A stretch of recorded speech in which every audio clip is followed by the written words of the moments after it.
We are trying to figure out the distance, the length from here to here, which is half of a circumference.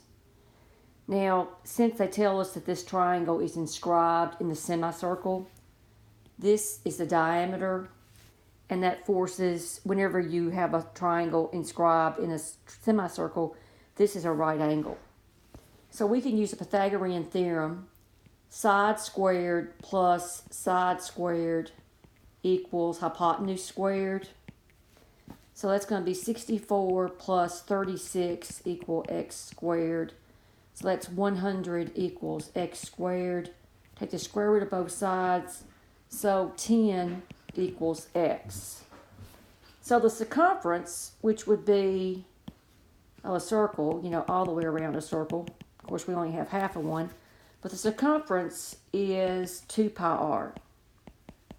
So let's find how far it is all the way around, and then we'll take half of it.